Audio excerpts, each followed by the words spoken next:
ಸರ್ಕಾರವನ್ನು ರೂಪಿಸುವಂತಹ, ನಮಗೆ ಬೇಕಾಗಿರೋ ಸರ್ಕಾರವನ್ನು ರೂಪಿಸುವಂತಹ ದೊಡ್ಡ ಜವಾಬ್ದಾರಿ, ಅದು ಬಾಧ್ಯತೆ ಪ್ರಜೆಗಳ ಮೇಲೆ ಇದೆ. ಹಾಗಾಗಿ ಪ್ರಜೆಗಳೆಲ್ಲರೂ ಕೂಡ ಅವಶ್ಯವಾಗಿ ಮತದಾನ ಮಾಡಲೇಬೇಕು.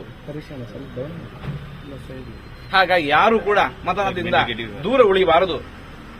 ಇವತ್ತು ನಮಗೆ ಈ ಮತದಾನ ಮಾಡಿ ಬಂದಾಗ ಇಷ್ಟು ಹೆಮ್ಮೆ ಎನಿಸ್ತಾ ಇದೆ.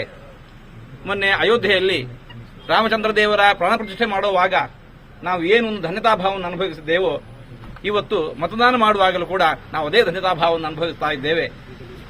ಎಲ್ಲರೂ ಕೂಡ ಮತದಾನದಲ್ಲಿ ಅವಶ್ಯವಾಗಿ ಪಾಲ್ಗೊಳ್ಳಬೇಕು. ಸರ್ವಾಧಿಕಾರದ ವಿರುದ್ಧ ಚುನಾವಣೆ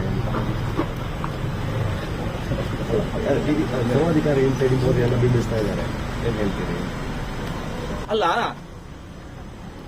ಪ್ರಜಾಸತ್ತಾತ್ಮಕವಾಗಿರತಕ್ಕಂತಹ ರಾಷ್ಟ್ರದಲ್ಲಿ ಪ್ರಧಾನಿ ಇದ್ದಾನೆ ಅಂತಂದ್ರೆ ಅವನು ಸರ್ವಾಧಿಕಾರಿ ಆಗೋದು ಹೇಗೆ?